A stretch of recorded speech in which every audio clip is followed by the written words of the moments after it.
26 number के register में 38 page पर 14/6/83 का प्रातः क्लास चल रहा था। 2 पेज पर मध्यांत में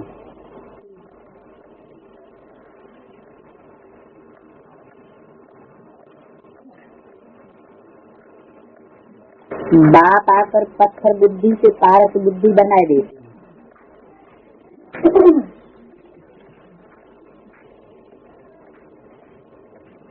आ करके बनाते हैं, ऐसे नहीं जा करके आते हैं और ज्ञान सुना के चले जाते हैं, फिर अपने आप पारस बुद्धि बनते रहते हैं। नहीं, कब्रस्तान से परिस्थान बनाए रहे। कौन सा स्थान? कब्रस्तान, जहाँ मुर्दे गाड़े जाते हैं। ज्ञान में चलते चलते सब कुछ सुनते हुए भी नहीं सुनते, सब कुछ देखते हुए भी नहीं देखते, जैसे कि मुर्दे बने पड़े। ऐसे जो कब्रस्तानवासी है उनको परिस्थानवासी बनाते हैं। कहाँ का स्थानवासी? परियों का स्थान। ज्ञान योग की परियों से उड़ने वाली, पंखों से उड़ने वाली परियों का स्थान बनाए देते। यहाँ तो देखो घड़ी घड़ी काल आकर के कब्र दाखिल कर देते। वहाँ तो ऐसे नहीं होता है। कहाँ? स्वर्ग में जो 21 जन्म है उनमें से जो पहला जन्म है जिसका बाप लक्ष्य देते हैं, तो 21वीं संगम स्वर्ग में जहाँ काल किसी को नहीं खाएगा, सब अमरनाथ के अमर बच्चे होंगे, कोई अनित्य की मृत्यु को नहीं पाएगा। और यहाँ तो घड़ी घड़ी अनित्य हो जाता है। अभी अभी बाप के बच्चे हैं, अभी अभी मर पड़ते हैं।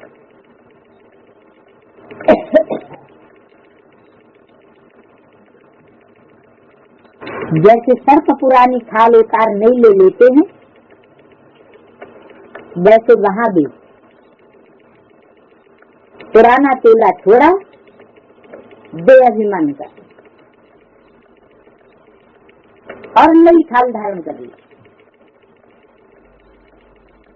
पुराना शरीर छोड़ नया ले लेते हैं।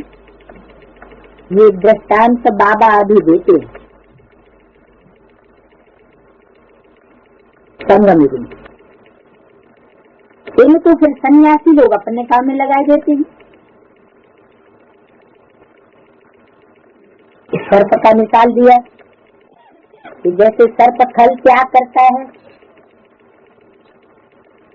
वैसे शरीर छोड़ना, तो वो समाधि में बैठ जाते हैं, निल अवस्था में चले जाते हैं, शरीर छोड़ देते हैं।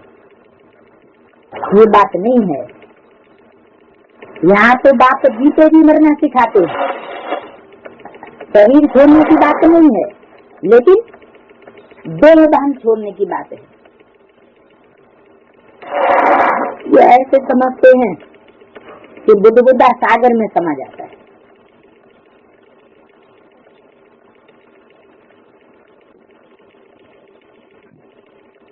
जो अंदर से आवाज तो नहीं निकलती उनकी, क्योंकि जब सत्य बाप प्रत्यक्ष होता है तो झूठे सन्यासी सामने आकर के आवाज कैसे निकालेंगे? तो अंदर ही अंदर उनकी बुदबुदाहट की आवाज चलती रहती है, बुदुर बुदुर बुदुर। ऐसे अंदर से संकल्प चलाने वाले बुदबुदे वो सब सागर में लीन हो जाते हैं। कब? अंत में जब विनाश होता है, अंतिम प्रत्यक्षता जब होती है, तो बुदबुदे भी पानी में लीन हो जाते हैं। अर्थात जो विरोधी संकल्प चलाने वाली आत्माएं हैं, मुख से कुछ नहीं बोल सकती, वो भी परमात्मा बाप के संकल्पों में लीन हो जाती है। उसको उन्होंने कह दिया सागर में बुदबुदा समाये जाता। कोई कहते ज्योति ज्योति में लीन हो जाती। अब कोई स्थूल ज्योति तो है नहीं, न आत्मा की कोई स्थूल ज्योति की बात है, न परमात्मा की कोई स्थूल ज्योति की बात है। ज्योति है ज्ञानी की। आत्माओं की जो तुंडे तुंडे मत भिन्ना अलग अलग मतें हैं, वो सब मतें ज्ञान की अलग अलग प्रकार की ज्योति, वो सब एक ज्योति परमात्मा की ज्योति में मिल जाती है, समाई जाती है। अभी तो अनेक मतें हैं, अब तुमको मिलती है एक मत, उस पर चलना पड़े, कंपल्सन है क्या कि जो एक मत एक ही द्वारा मिलती है उस पर तुमको चलना पड़े। बाबा कहते हैं तुम जन्म जन्मांतर मुझे याद करते पुकारते आए, मैं एक ही बार आता हूँ, पुकारा तो जन्म जन्मांतर, लेकिन आता हूँ एक ही बार। किस लिए पुकारा? पतितों को पावन बनाने के लिए पुकारा, ज्ञान सिर्फ सुनाने के लिए नहीं पुकारा।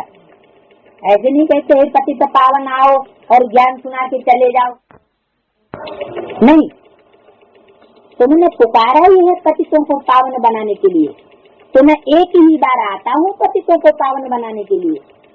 ऐसे नहीं कि एक बार ज्ञान सुनाने के लिए आऊंगा फिर दूसरी बार पावन बनाने के लिए आऊंगा, नहीं।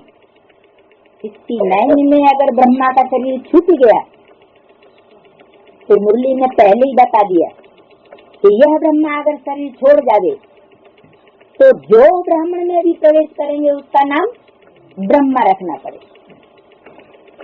तो ब्रह्मा जरूर चाहिए, ब्रह्मा द्वारा ब्राह्मणों की भी शक्ति रची जाती है और ब्रह्मा द्वारा देवताओं की शक्ति भी रची जाती है। एक ब्रह्मा अपूर्ण और एक ब्रह्मा संपूर्ण। ब्राह्मण अपूर्ण होते इसलिए उनकी माला नहीं बनती और देवताएं संपूर्ण होते हैं इसलिए उनकी माला भी बनती है। तो तुमने बहुत बार पुकारा है, मैं गुलाम मैं गुलाम मैं गुलाम तेरा। बाप आकर के गुलाम बनने से छुड़ाते, तुम गुलाम बन पड़े माया के,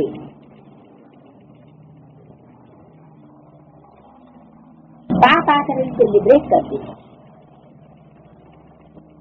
की गुलामी से, माया की गुलामी से तुमको लिबरेट करते हैं, छुड़ाते हैं गुरु लोगों की जंजीरों से।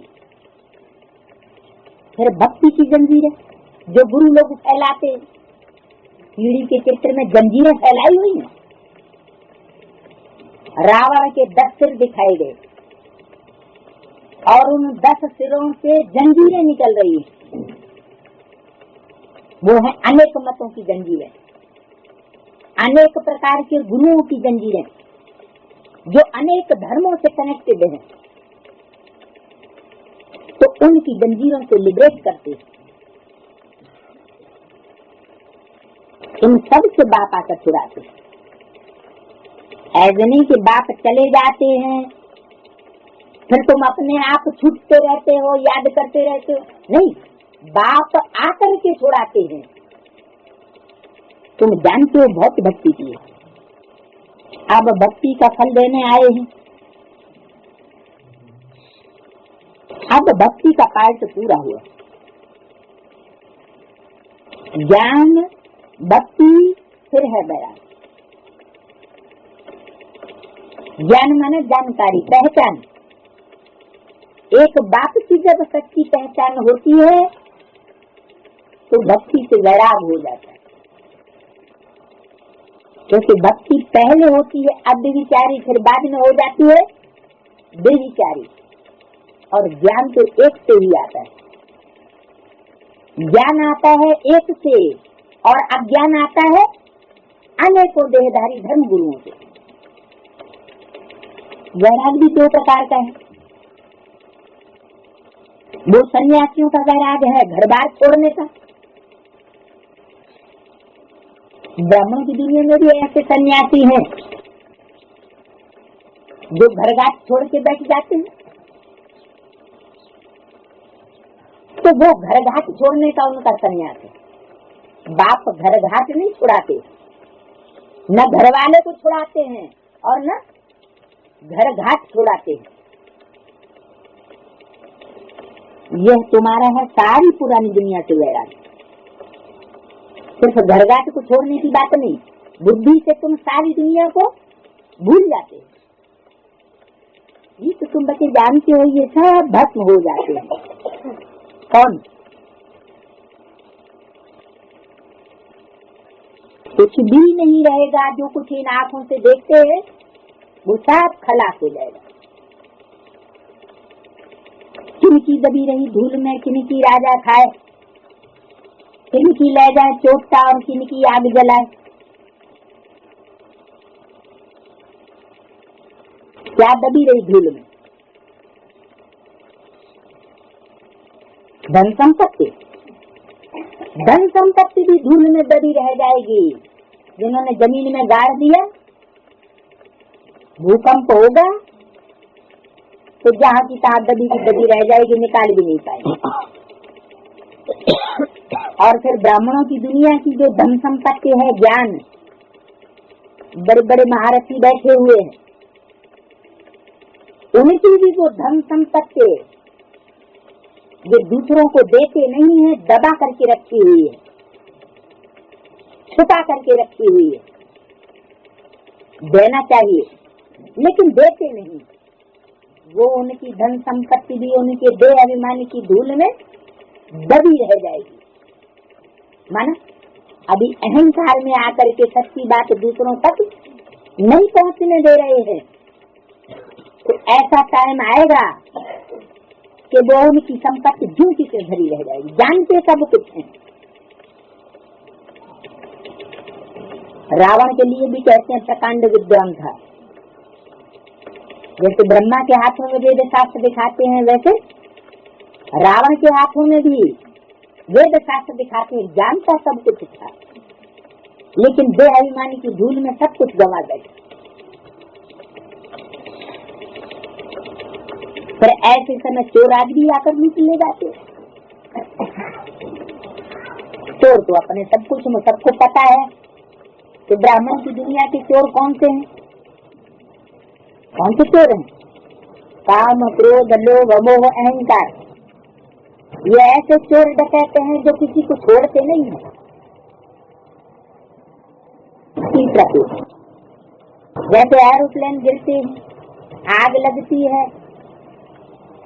तो चोर अंदर घुस जाते हैं, आस पास वाले भी लूट लेते हैं।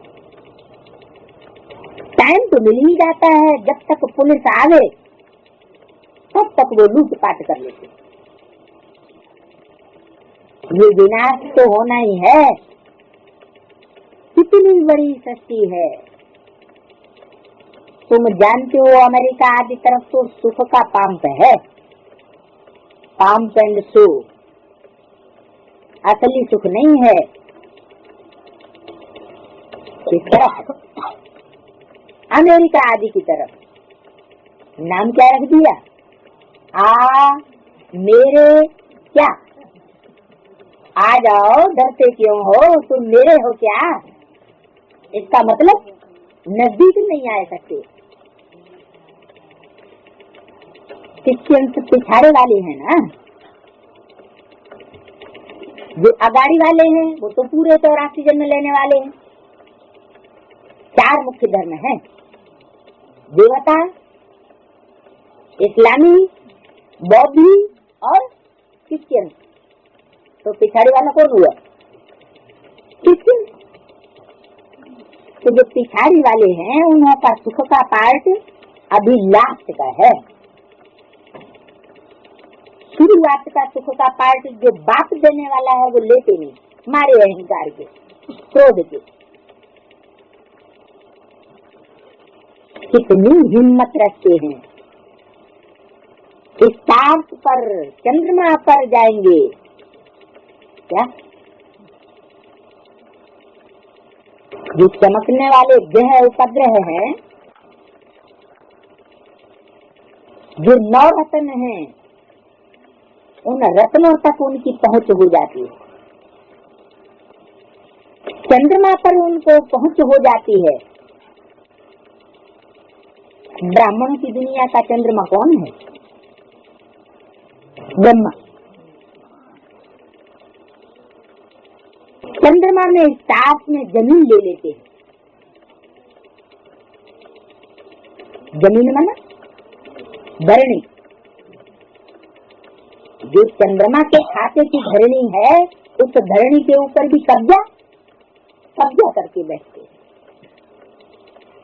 ऐसे समझते हैं कि हम ये धरणी ले लेवे। धरणी कौन है? कन्याएं माता ही धरणी है। रामकृष्ण अवतार कन्याओं माताओं का आधार लेकर के चलते हैं, पर जानवरों के भी अवतार दिखाए। जो कोई कन्या माताओं का आधार नहीं लेते। भारत माता का देश है। भारत माता कहा जाता है, भारत पिता नहीं कहा जाता है। हाँ, सूर्यवंशी चंद्रवंशी नाम सुना है तो समझते हैं कोई वहाँ दुनिया है। कहाँ? स्टार तो चंद्रमा पर। जापानी लोग अपने को सूर्यवंशी कहलाते हैं। वो समझते हैं कि जापान में, नक्शे में जापान पूरब में है, तो जापान में पहले सूर्योदय होता है। तो वो समझते हैं कि हम सूर्यवंशी हैं। वास्तव में उसे स्थूल सूर्य की बात नहीं है, उसे स्थूल दुनिया की बात नहीं है। ये तो ब्राह्मणों की संगमी दुनिया है, जिसमें ज्ञान सूर्य बाप जब जब प्रत्यक्ष होता है। तो पहले पहले बौद्ध धर्म की आत्माएं जो भारतीय है, शुद्ध भारतीय, राइट साइड की कल्प वृक्ष में,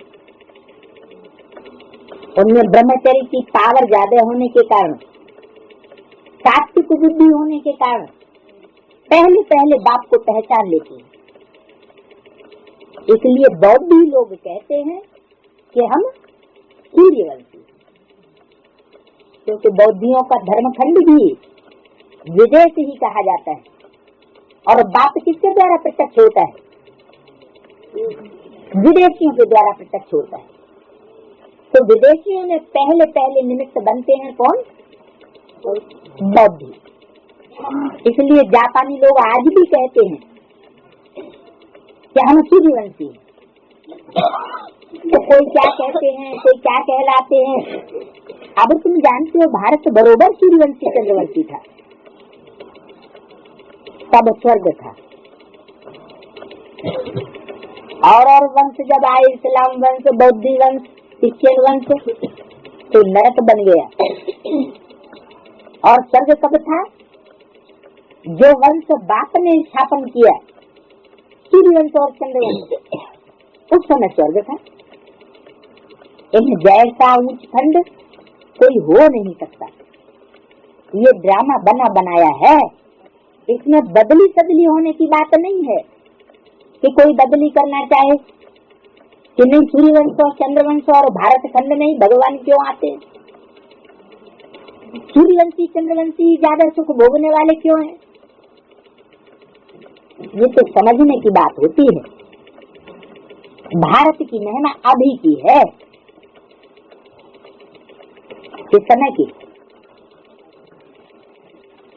अभी की महिमा जिस समय भगवान भारत में आते हैं, उसी समय की वास्तव में भारत की महिमा है। क्यों? विदेशियों ने बाप को पहले पहचाना, विदेशी बाप को प्रत्यक्ष करते हैं, विदेशी पहले अपने बाप को अपना बनाते हैं। तो भारत की महिमा फिर क्यों? विदेशियों की महिमा होनी चाहिए, भारत की महिमा होनी चाहिए। क्या कारण हुआ जो महिमा भारत की जाती हो जाती है? कारण यही है कि जानना बड़ी बात नहीं, मानना बड़ी बात नहीं है, लेकिन निभाना बड़ी बात है। बाप के बन तो सब जाते हैं, लेकिन बन करके निभाना ये कोई कोई को आता है, और निभाने के आधार पर ही नंबर बनते हैं। तो भारतीय परंपरा है कि जिसको एक बार अपना बना लिया, जिसको एक बार अपनी शरण में ले लिया, या जिसके हम एक बार बन गए, तो फिर उसको तोड़ते नहीं। खास भारत माताओं की ये परंपरा है, विदेश की माताओं की ये परंपरा नहीं है। विदेशी कन्याएं माताएं इस परंपरा को नहीं निभाने वाली हैं, उनके अंदर ये अभ्यास नहीं है। भारतीय कन्या माताओं के अंदर ये अभ्यास है, इसलिए भारत की महिमा बहुत है। हम कहते हैं गीता में अगर शिवबाबा का नाम होता तो सब इनको बहुत मान देते। इनको, भारत को। परंतु ऐसे भी नहीं कि शास्त्र फिर बनेंगे तो उसमें चेंज कर देंगे, बनाएंगे फिर वो शास्त्र जो अब है। अगर शिव बाबा को जान जावे तो सब उनकी कितनी महिमा करे। साथ का सदगति दाता बाप है तो सबको फूल चढ़ाना पड़े।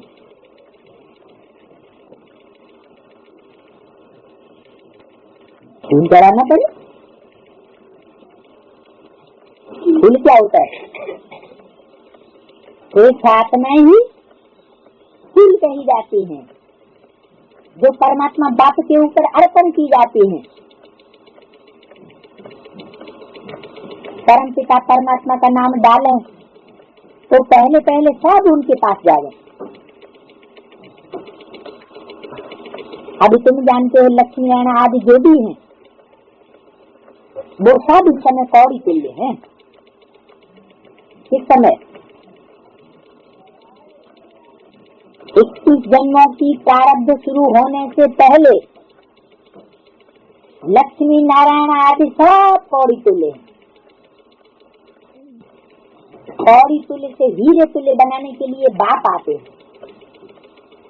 अगर बाप न आए तो वह सात तमो प्रधान ही बने रहे। लक्ष्मी नारायण भी तमो प्रधान बने रहे। सती को त्रेता में आने वाले जो भी लक्ष्मी नारायण की डायनास्टी है वो सात तमो प्रधान बनी रहे। और अष्ट रतन अष्ट देव जो नवग्रहों के रूप में भारतवर्ष में पूजे जाते हैं हर अनुष्ठान में, वो भी तमो प्रधान बने रहे। तब अगर बाप न आवे, सबका मोस्ट बिलोवेड मुक्तिदाता बाप ही है। कहते हैं मैं सास को ले जाता हूँ। फिर जो भी आते हैं पहले वह जीवन मुक्ति में रहते हैं। ऐसी कोई आत्मा नहीं है जिसको मैं वापस न ले जाऊं, नंबरवार ले जाता हूँ। जब वापस इस शक्ति पर आते हैं पार्ट बनाने तो पहले जन्म में जीवन मुक्ति सबसे नहीं है। कम से कम जीवन में रहते हुए भी दुख दर्दों से मुक्ति, उसको कहते हैं जीवन मुक्ति। बच्चे जब शांत में बैठे हैं तो हमेशा साधारण में बैठना है। मैं आत्मा हूँ, बाप को याद करना है। शांति के लिए कोई जंगलों में नहीं जाना पड़ता है, कहीं छोड़ करके भागने की जरूरत नहीं है। क्या कि वहां जाकर के हमको कोई शांति मिल जाएगी? नहीं, सारी दुनिया इस समय क्या है? कांटों का जंगल है। कहाँ जाएंगे बात करके? कोई भी सन्यासी आवे तो तुम समझा सकते हो शांति तो तुम्हारे गले का हार है, तुम क्यों इधर उधर भागने की बात सोचते हो? क्या? जो गले का हार है वो जब चाहे पहनो और जब चाहे उतार दो। तुम कहाँ ढूंढती हो शांति को? जहाँ भी अपने को आत्मा समझ करके बैठेंगे तो शांति ही शांति है। आत्मा का कोई कुछ नहीं बिगाड़ सकता। आत्मा की स्थिति वाले को कभी कोई दुख नहीं दे सकता। आत्मा की स्थिति वाला न दुख देगा और न दुख लेगा। आत्मा कहती है मेरा स्वधर्म है शांत। फिर यहाँ शरीर में आने से ताकि बनता हूँ। बोल बोल की बात कब शुरू होती है? जब दो भान में आते हैं तो बोल बोल की बात शुरू होती है, झगड़े शुरू होते हैं। एक ने कुछ बोला और दूसरा चुप हो जाए। देवभान की बात का जवाब देवभान में न दे तो लड़ाई होगी। दो हाथों से ताली बजती है, एक हाथ से कभी ताली नहीं बज सकती। साइलेंस में तो नाटक होता ही नहीं है। पहले मूवी बायोस्कोप चलता था, सूक्ष्म बटन में भी मूवी है, आवाज नहीं निकलता। उस समय जो कल्प पहले समझा था वो समझ करके आकर के सुनाते। कोई नई बात नहीं है। सारा ड्रामा हमको 84 जन्म नाच नचाता रहता है। ये अनादि बना बनाया ड्रामा है। सब शरीर लेकर के अपना अपना पार्ट बजाते हैं। मीठे मीठे बच्चों, ये शिव बाबा कह रहे हैं, आत्माओं से बात करते हैं। ये नहीं तो वो ज्योति बिंदु पार्टधारी बनता है। उस पार्ट के आधार पर उसका नाम पड़ता है। जैसा काम वैसा नाम। तो कहते हैं माम एकम याद करो, मुझे एक को याद करो, कोई दूसरे को याद न करो। तो जरूर पहचान होनी चाहिए कि वो एक ही कौन है वास्तव में पर्टिकुलर। उस पर्टिकुलर को याद करना पड़े, क्योंकि आत्मा तो बिंदु बिंदु ढेर हैं। मनुष्यों की भी 500-600 करोड़ मनुष्य आत्माएं हैं, जानवरों की भी है, पशुओं की भी है, पक्षियों की भी है और कीड़े मकोड़ों की भी आत्माएं। तो कौन से बिंदु को याद करें? कैसे पता चले नाम एकम का? कहेंगे जो सबसे ऊपर रहता है उसको याद करें। वहां तक बुद्धि पहुंचती है कभी? सबसे ऊपर जहाँ रहता है वहां तक बुद्धि की पहुंच भी हो पाती है? अब वो तो इस सृष्टि पर आया हुआ है, तो ऊपर नीचे की तो बात नहीं, जरूरी स्टेज की बात है। जो ऊंची स्टेज में रहने वाला है, जिसकी यादगार बना हुआ है अमरनाथ, उस ऊंची से ऊंची स्टेज वाले को याद करना है तो हम भी ऊंचे बनेंगे। ये ब्रह्मा नहीं कहेंगे कि नाम एकम याद करो। क्यों? क्योंकि ब्रह्मा की तो रात भी होती है और ब्रह्मा का दिन भी होता है। ब्रह्मा की रात कोई सतयुग त्रेता और द्वापर कलयुग की बात नहीं है। ब्रह्मा की रात और ब्रह्मा का दिन कहाँ होता है? संगम युग में होता है। संगम युग में ही ब्रह्मा होता है, संगम युग में ही ब्राह्मण होते हैं। तो रात और दिन कोई सतयुग त्रेता द्वापर कलयुग, उन 4 युगों की बात नहीं है। वहाँ न ब्रह्मा होता है न कोई ब्राह्मण होता है। ये एक समय की बात है। जबकि परमात्मा बाप इस सृष्टि पर आते हैं, नरक को स्वर्ग बनाते हैं, तो जब तक न बनाए तब तक ब्रह्मा का पार्ट इसी सृष्टि पर चलता है। पार्ट साकार सृष्टि में चलेगा या ऊपर सूक्ष्म वतन या मूल वतन में चलेगा? पार्ट तो साकार सृष्टि पर चलता है। तो ये ब्रह्मा नहीं कहेंगे कि मान एकम याद करो, मुझे एक को याद करो। तो कौन कहेगा फिर? है? ये ब्रह्मा तो कहेंगे नहीं मुख से कि मान एकम याद करो। फिर ये कहता है कि मुझे माम एकम याद करो। आत्माओं से बाप बात करते हैं तो जो बात करने वाला है वो तो मुख ही होगा ना। वो मुख कौन सा जो बात करता है कि माम एकम याद करो। कितनी गुह्य बातें हैं। जो कहता है मुझे को याद करो वो जरूर मुख वाला होना चाहिए, ऐसे नहीं उसको मुख ही नहीं होगा। भाग्यशाली को याद करेंगे, दुर्भाग्यशाली को याद करेंगे। किसको याद करेंगे? भाग्यशाली को याद करेंगे तो भाग्यशाली बनेंगे। शरीर छोड़ने वाले को याद करेंगे तो आप भी शरीर छोड़ देंगे। इसलिए 7 नारायणों की गति क्या होती है जो सतयुग में बाद में आते हैं। जो बाद में आने वाले 7 नारायण हैं वो किसको फॉलो करते हैं? भगवान के किस रूप को याद करते हैं? माता के उसी रूप को याद करते हैं जो शरीर छोड़ देता है, ब्रह्मा। इसलिए उनको भी शरीर छोड़ना पड़ता है। वो आने वाली नई दुनिया को इन आंखों से नहीं देख पाते। स्वर्ग में आएंगे, सतयुग में जाकर के जन्म लेंगे, लेकिन परमात्मा बाप की जो डायरेक्ट बात है, वर्षा है, उसको प्राप्त नहीं करेंगे।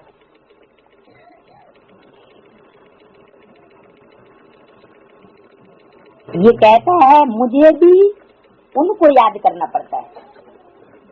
कौन कहता है? ये ब्रह्मा कहता है कि मुझे भी उनको याद करना पड़ता है। ये उनको दूर क्यों कर दिया? बैठा तो उनके मस्तक में ही। जब ये वाणी चला रहा था, चलाने वाला सुप्रीम सोल शिव तो ब्रह्मा के मस्तक में ही बाजू में बैठा था ना। तो ब्रह्मा की सोल ऐसे क्यों कहता है कि मुझे भी उनको याद करना पड़ता है? उनको दूर क्यों कर दिया? जरूर आने वाला भविष्य का पार्ट है जिसकी तरफ इशारा किया कि ब्रह्मा की सोल को भी उस पार्टधारी को याद करना पड़ता है जो परमात्मा पार्टधारी के रूप में संसार में प्रकट होता है। ये भविष्य की बात है, ऐसे नहीं परमात्मा बाप बार बार आता है। उनको याद करना पड़ता है। इसका मतलब 69 में ब्रह्मा की सोल संपूर्ण नहीं हुई। वो भी किसी ब्राह्मण बच्चे में प्रवेश करके और उस बाप के स्वरूप को याद करती है। कौन सा स्वरूप? जो आत्मा और शरीर की प्रवृत्ति वाला स्वरूप है। हमारी याद भी प्रवृत्ति मार्ग की है, आत्मा और शरीर की भी प्रवृत्ति है। ऐसे नहीं कि हम सिर्फ निराकार को याद करते हैं, इससे विदेशी है। जिस सिर्फ निराकार को मानते हैं, साकार को नहीं मानते, इब्राहिम, बुद्ध, क्राइस्ट वगैरह वगैरह। भारतवासी तो निराकार को भी मानते हैं। ब्रह्मपुत्रा नदी हूँ, ब्रह्मा ने बोला। मैं कौन सी नदी हूँ? ब्रह्मपुत्रा नदी, जो सागर में जाके लीन हो जाती है। मेरे में लीन होने की बात नहीं है। मेरे में तुमको अपने संकल्पों को नहीं समाना है। मैं भी जिस परमात्मा बाप के संकल्पों में समाये जाता हूँ, उसी में तुमको भी समाना है। ब्रह्मपुत्रा नदी और सागर का मेला लगता है। किसका मेला? ब्रह्मपुत्रा नदी का। पुत्रा क्यों कह दिए? ब्रह्मपुत्री नदी कही जाती है या ब्रह्मपुत्रा कहा जाता है? दुनिया में क्या कहते हैं? ब्रह्मपुत्र या ब्रह्मपुत्री नदी है ना। बाबा उसे ब्रह्मपुत्रा क्यों कहते हैं? ब्रह्मपुत्रा इसलिए कहते हैं कि ब्रह्मा अपना शरीर छोड़ने के बाद जिस ब्राह्मण बच्ची में प्रवेश करता है वो रुद्रमाला का मणका है। रुद्रमाला के जो भी मणके हैं वो सब पुरुष स्वभाव वाले, इसलिए ब्रह्मपुत्रा कहा है। तो ब्रह्मपुत्रा नदी और सागर दोनों प्रैक्टिकल में चाहिए, दोनों का प्रैक्टिकल पार्ट चाहिए। उन दोनों का मिलन मेला लगता है, सरस्वती और सागर का मेला नहीं लगता। क्या कहा? सरस्वती बीच में ही लोप हो जाती है। यज्ञ के आदि में सरस्वती नहीं थी, ओम राधे नहीं थी, बीच में आई और बीच में ही चली जाती। ज्ञान सागर बाप में ब्रह्मपुत्र और गंगा का मेला माना जाता है, तो मेला तो एक ही लगता है। कलकत्ते में ब्रह्मपुत्र नदी का सागर पर बहुत भारी मेला लगता है। क्या कहा? ये सारा कलह क्लेश कट्टा जहाँ होता है जाकर, उस कलकत्ते में ब्रह्मपुत्र नदी और सागर का बहुत भारी मेला लगता है। छोटा मोटा मिलन मेला नहीं। और वो साधारण मेले तो होते हैं नदियों नदियों के, नदियां मिलती हैं, वो मेले मेले बनाने वाले होते हैं। वहाँ सागर नहीं होता, संगम आदि के जो मेले होते हैं, कुंभ आदि के। लेकिन ये मेला जो ब्रह्मपुत्र और सागर का मेला है, ये बहुत भारी मेला है। ब्रह्मपुत्र एक है और मेला भी एक ही बार लगता है। ऐसे नहीं कि बार बार ये मेला लगता है। तो ये भी यहाँ मेला लगता है। कहाँ? ब्राह्मणों की संगम की दुनिया में एक बहुत भारी मेला लगता है। सागर न हो तो मेला थोड़े ही कहेंगे। क्या कहा? और मेले हैं सब मेले बनाने वाले। वो मिलन मेला करने से तो ना करना ही अच्छा है, और ही गंध बढ़ जाती है।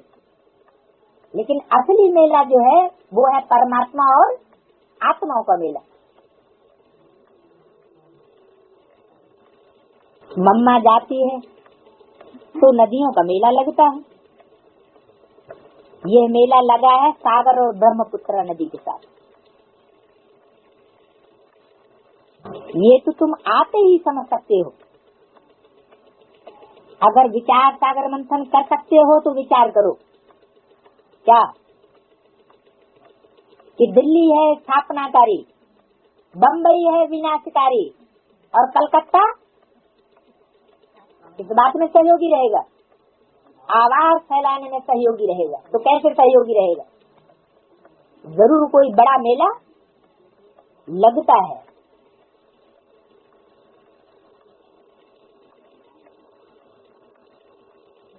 अगर विचार सागर मंथन कर सकते हो तो विचार करो।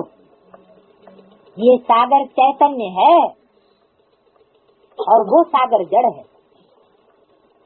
चैतन्य माना मुरली में चैतन्य का अर्थ बताया है, बोलता चलता। वो सागर तो जड़ है, बोलता नहीं है, चलता नहीं है, जहाँ है वहाँ ही है। दिल्ली में बाबा जाए तो वहाँ भी सागर ब्रह्मपुत्र का मेला है। सब नदियाँ सागर से निकली हुई है। क्या ऐसे नहीं? कलकत्ते में ही मेला लगता है ब्रह्मपुत्र सागर का। दिल्ली में भी सागर और ब्रह्मपुत्र का मेला लगता है। इसलिए बोला था कि 42वीं त्रिमूर्ति शिव जयंती जब होगी तो बहुत धूमधाम होगी। दिल्ली जैसे गाँव में नहीं हो सकती धूमधाम। तो ऐसे मुरली में क्यों बोला? दिल्ली कोई गाँव है क्या? नहीं, दिल्ली तो बड़ा शहर है, महानगर है। लेकिन ब्रह्मपुत्र और सागर का जब मेला होता है तो चैतन्य सागर और चैतन्य ब्रह्मपुत्र वहाँ धूमधाम हो जाती है, एडवांस नॉलेज की। तो उस समय के लिए बाबा ने इशारा दिया। कोई जड़ चित्रों की प्रदर्शन की बात नहीं है जो सन 78 में 42वीं त्रिमूर्ति शिव जयंती पर दिल्ली के चारों कोनों पर बड़े बड़े प्लास्टिक के चित्र बना करके उन्होंने प्रदर्शित कर दिया। शिव बाबा आ गया। कोई जड़ सागर नहीं है, ये है मंगल मिलन। बाप घड़ी घड़ी समझाते हैं माँ में एकम याद करो, बच्चे भी कहेंगे बाप को याद करो, माँ में एकम याद करो। बच्चे ये तुम नहीं कह सकते हो क्या कि मुझे एक को याद करो?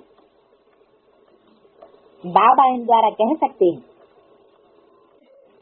बच्चे माँ में एकम याद करो। तुम सन्मुख बैठे हो ना, कहने वाला कहता है माँ में एकम याद करो, किससे कहता है? सन्मुख बैठे हुए बच्चों से कहता है कि माँ में एकम याद करो। तुम कहेंगे शिव बाबा कहते हैं मुझे याद करो। सबको कहना है कि बाप को याद करो तो अंतमति सुगति हो जाएगी। मौत तो सबका होना ही क्या, अंतमति गति तो होगी, लेकिन मौत सबका होगा। अभी तो देखो क्या लगा पड़ा है, अमेरिका आज कितना बड़ा है, ये बम्बई आदि कुछ भी नहीं रहेगी। बहुत थोड़े होंगे। अभी तो राज्य करने वाले कितने करोड़ों हैं, वहाँ तो थोड़े होते हैं शुरू में, पीछे आते जाते हैं। बच्चों को समझ आ जाता है माया बड़ी प्रबल है, याद करने नहीं देगी तुमको, तुमको बिगन डालती रहेगी, बाबा से बेमुख करेगी। कौन? माया। परंतु पुरुषार्थ तुमको पूरा करना, पक्का महावीर बनना है। तुम बाप का परिचय देंगे कि बाप आया हुआ है, वो वाइलोरा डाल देगी ये बाप आप कुछ नहीं, बाप नहीं आया हुआ है, तो वो हमें ही माला बनाने वाले बाप हैं। माया इस तरह दुबकाएगी। तो योग ऐसा रहना चाहिए जो माया तुमको कभी हिला न सके। अच्छा, मीठे मीठे चिकिले बच्चों प्रति माता पिता बाप दादा का याद प्यार, गुड मॉर्निंग। रूहानी बाप की रूहानी बच्चों को नमस्ते।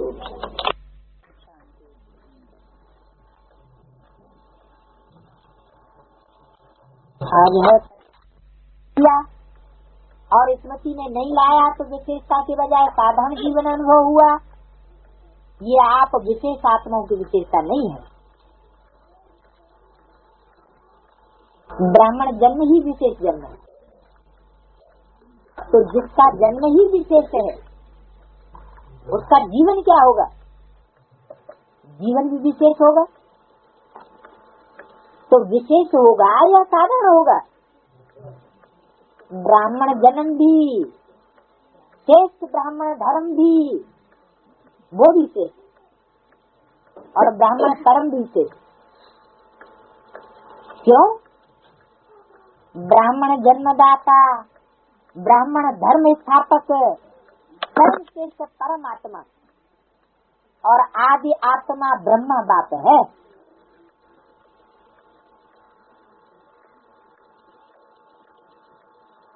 तो जैसे रचयिता सर्वश्रेष्ठ है, तो रचना भी सर्वश्रेष्ठ अर्थात विशेष है। ब्राह्मणों का कर्म विशेष क्यों है? क्योंकि कर्म में फॉलो करने के लिए आप सबके सामने आदि ब्रह्मा, ब्रह्मा बाप का सिंपल है।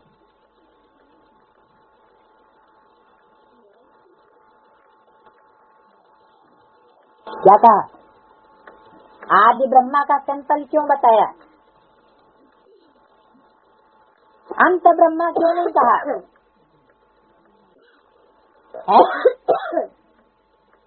जो सैंपल होता है उस सैंपल को ही फॉलो करना होता है। जब कहते हैं फॉलो फादर, तो किसको फॉलो करना है और किस रूप में फॉलो करना है? दो प्रकार से फॉलो करना होता है। एक तो डायरेक्शन को फॉलो करना होता है, और दूसरा कर्मों में फॉलो करना होता है। तो यहाँ आदि ब्रह्मा को कर्मों में फॉलो करने के लिए बोला, अंत ब्रह्मा नहीं कहा कर्मों में फॉलो करने के लिए। इसका मतलब कि कर्णहार का पार्ट परमात्मा बाप ब्रह्मा बाप के द्वारा बजाते आदि। तो बच्चों को वैसे ही कर्म करना है जैसे ब्रह्मा बाप ने कर्म किए पाप में। ये हुआ कर्णहार का पार्ट जिसे फॉलो करना है कर्मों में। और फिर दूसरी बात होती है फॉलो करने की डायरेक्शन को, वो है करावनहार। पहले कर्णहार या पहले करावनहार? पहले कर्णहार, वो पार्ट बजाया कर्मों में फॉलो करने के लिए। फिर लास्ट का पार्ट है करावनहार, खुद करे या न करे लेकिन बच्चों से करा के छोड़ेगा। तो करावनहार का पार्ट है सख्त पार्ट। तो उल्टा न कर लें कभी, क्योंकि लास्ट पार्ट है सदगुरु का। भक्ति मार्ग में भी कहते हैं कि गुरु जो कर्म करे वो कर्म नहीं करना है, लेकिन गुरु जो कहता है सो करना है। लेकिन वो तो भक्ति मार्ग में सिर्फ कहते हैं, बात कहाँ की है? बात इस समय संगम युग की है। तो कर्म में फॉलो साकार ब्रह्मा बाप करते हो,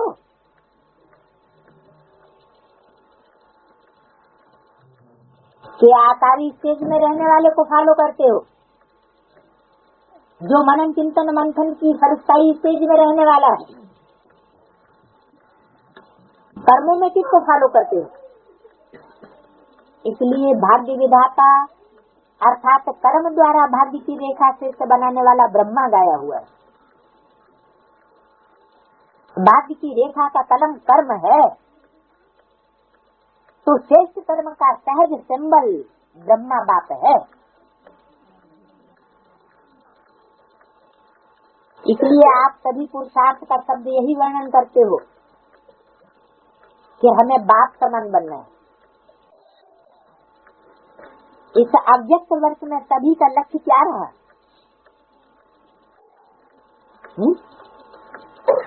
क्या लक्ष्य रहा? ब्रह्मा बाप समान बनने का लक्ष्य रहा। क्या करें बाप समान बनने के लिए? शरीर छोड़ने क्या और बाप समान बन जाए? शरीर छोड़ने की बात नहीं है। ब्रह्मा बाप अभी भी शरीरधारी है, लेकिन शरीर में रहते हुए भी अव्यक्त स्टेज वाला है। अव्यक्त स्टेज का मतलब है इस व्यक्त दुनिया से उसका कनेक्शन नहीं है, बुद्धि का। देह और देह के संबंधों की दुनिया जैसे पूर्व जन्म की दुनिया हो गई। तो ऐसे ब्रह्मा बाप समान बनने का अनुभव करना है। तो विशेष जीवन का आधार विशेष जन्म, धर्म और श्रेष्ठ कर्म। जैसे लौकिक जीवन में भी अगर किसी आत्मा का जन्म विशेष राज परिवार में हो, राजकुमारी हो या राजकुमार हो, तो विशेषता जन्म की होने के कारण हर समय सदा और स्वतः ये विशेषता रहती है। वो बार बार स्मृति में दिलाते हैं कि मैं राजकुमार या राजकुमारी हूँ। पुरुषार्थ करती है कि मैं राजकुमारी हूँ, तो ये स्मृति में लाना है।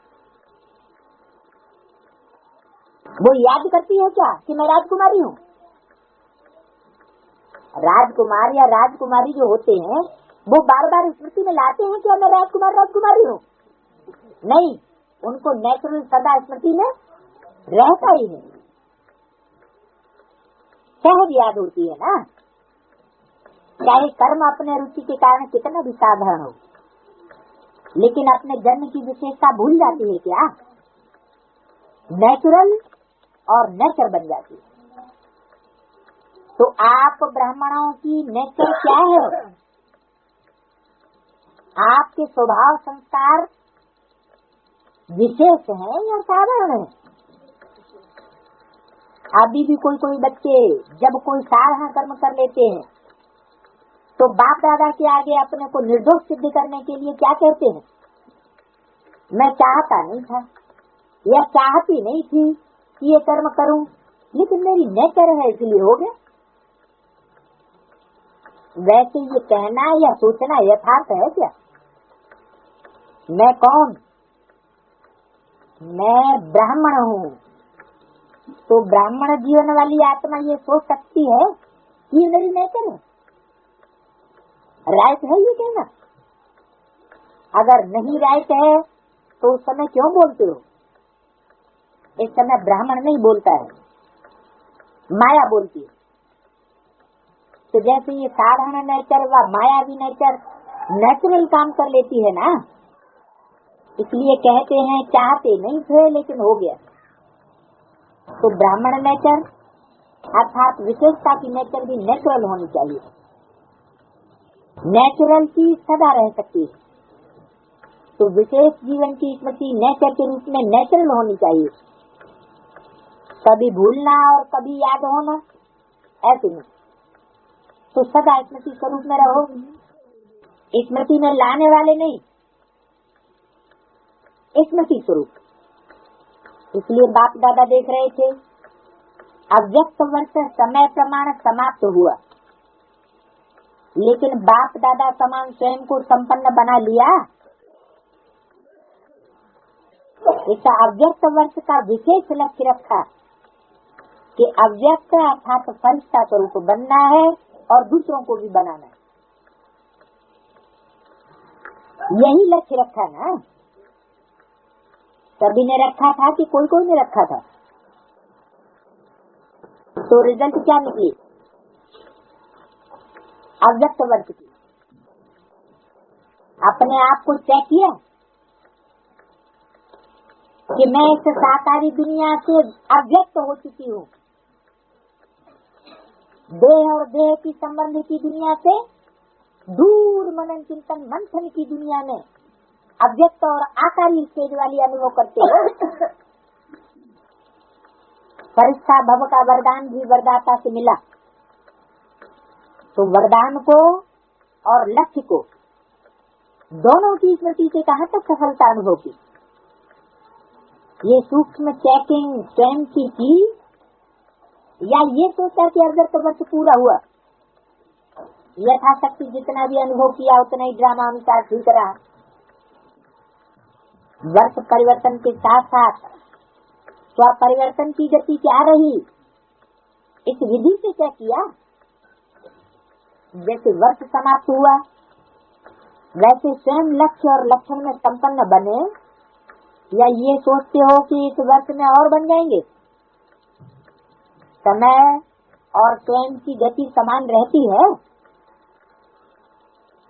वैसे तो समय से भी स्वयं की गति तीव्र होनी चाहिए, क्योंकि समाप्ति के समय को लाने वाले आप विशेष आत्मा हो। तीव्र गति से वर्ष संपन्न हो गया। मालूम हुआ वर्ष कैसे पूरा हो गया?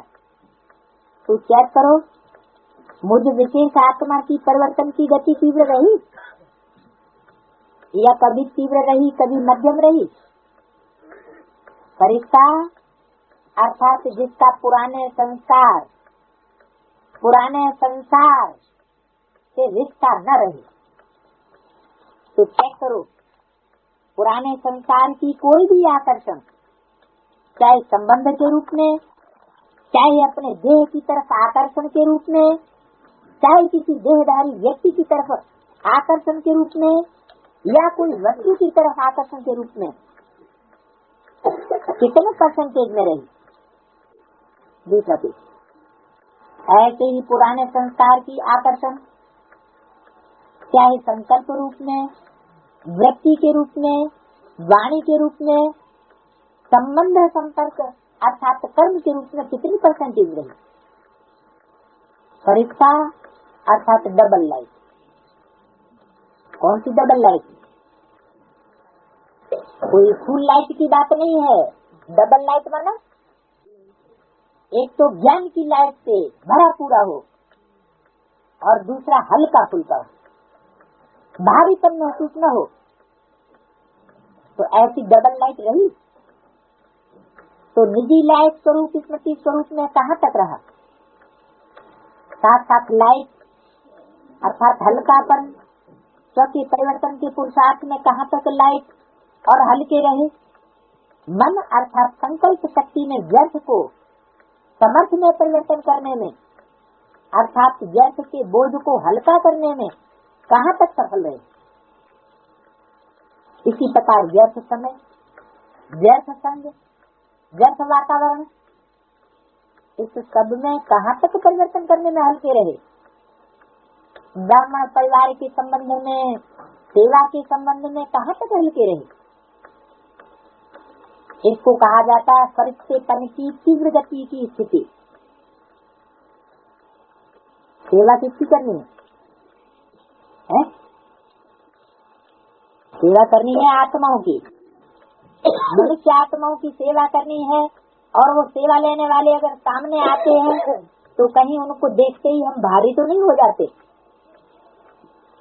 फरिश्तेपन की हल्की फुल्की स्टेज रहती है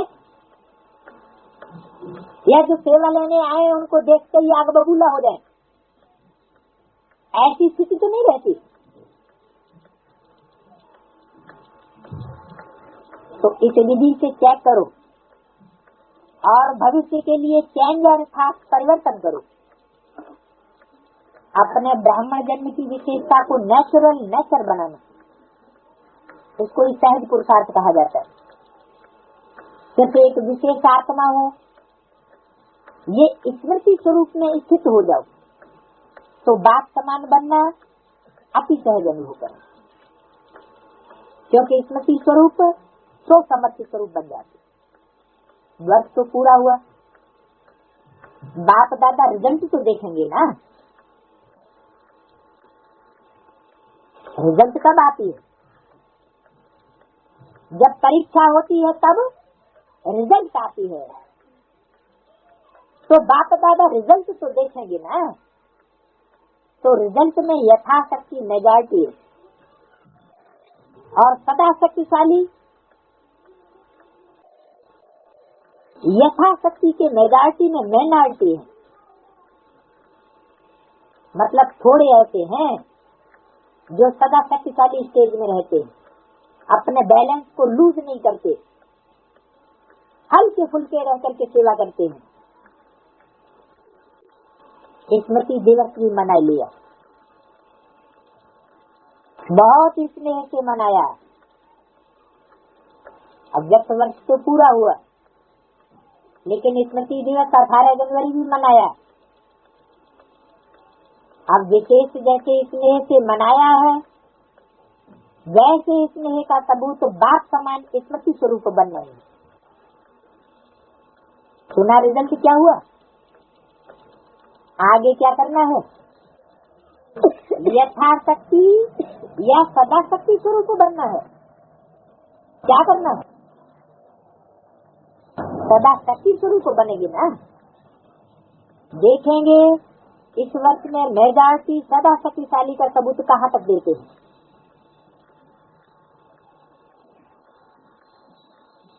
माना इस वर्ष खास परीक्षा होगी कि कौन कौन कितने सदा शक्तिशाली स्वरूप में स्थित रहते हैं। सदा शक्तिशाली रहते हैं या कब कब शक्तिशाली, कब कब यथा शक्तिशाली और कब कब आसक्त हो जाते हैं। टीचर से क्या समझती हो? किस लाइन में आएंगी? सदा शक्तिशाली की लाइन में आएंगी या कभी ज्यादा अपोजिशन होगा तो डाउन भी हो जाएंगे।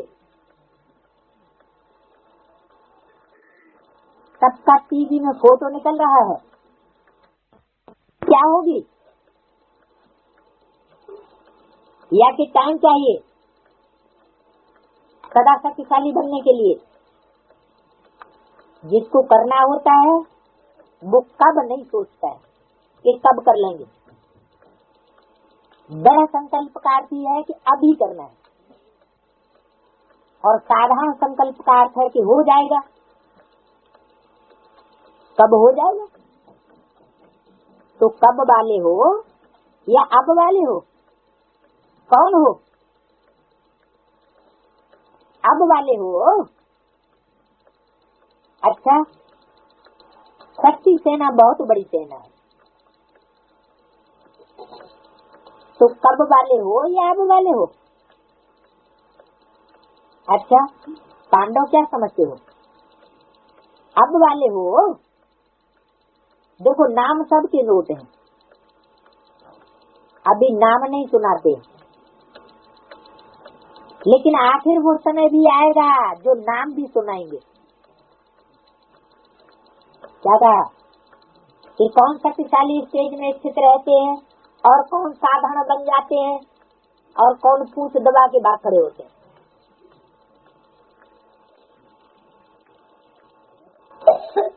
घबरा जाते। सबसे ज्यादा संख्या किस जोन की है?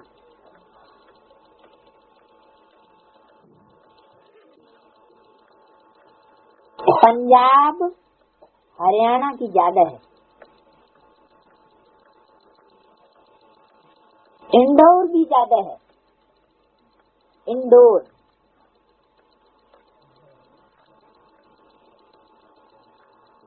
तो देखेंगे पंजाब इंदौर क्या कमाल करता है,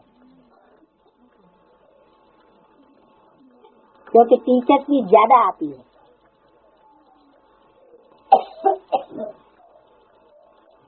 संख्या ज्यादा तो टीचर्स भी ज्यादा। क्या करेंगे? कौन सा नंबर लेंगे?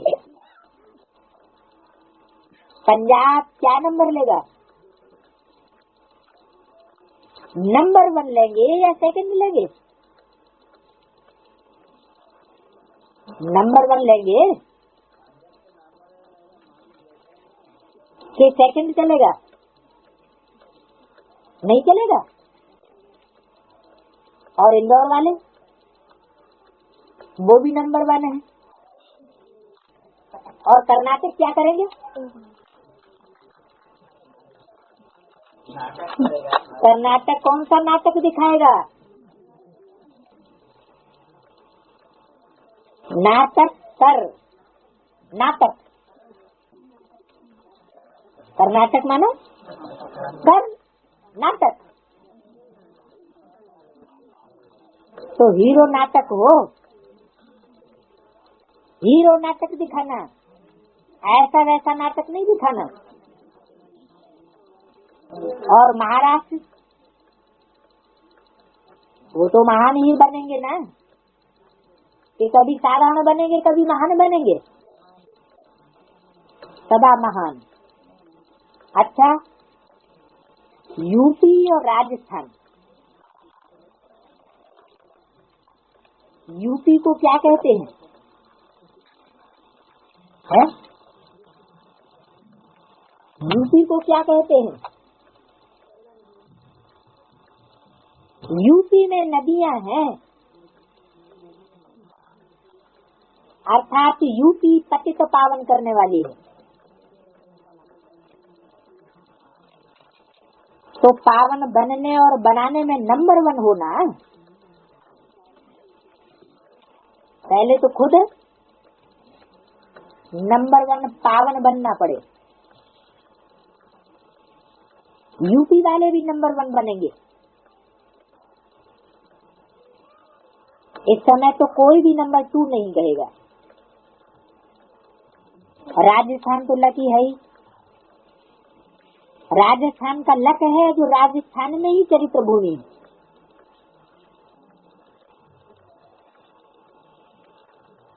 हेड क्वार्टर कहाँ है?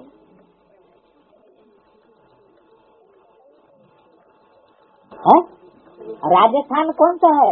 एक हद का राजस्थान है, एक बेहद का राजस्थान है। हद का राजस्थान कहाँ है और बेहद का राजस्थान? बेहद का राजस्थान है दिल्ली। दिल्ली है बेहद के राजाओं का स्थान। दिल्ली ही एक ऐसा तख्ता है जहाँ हर धर्म के राजाओं ने राजाई की है। तो दिल्ली है बेहद का राजस्थान। तो जहाँ हेड क्वार्टर है वो क्या बनेगा? हेड बनेगा ना। तो सभी खुशी से कह रहे हैं नंबर 1, लेकिन वहाँ जाकर ऐसे नहीं कहना कि क्या करें, हम नहीं कर सकते। चाहते तो नहीं है कि हल्की अवस्था बन जाए, लेकिन हो जाता है। ऐसी भाषा नहीं सोचना। अच्छा, डबल विदेशी भी बैठे हैं, सेवा में रेस अच्छी कर रहे हैं और नंबर में भी रेस में नंबर 1 आत्मा है ना। तो नंबर 1 आना है, अच्छा है। विदेश देश वालों को हिम्मत दिलाने में निमित्त अच्छा बना है। तो इस हिम्मत दिलाने के कारण एक्स्ट्रा मदद मिलती है, समझा? एक्स्ट्रा मदद है।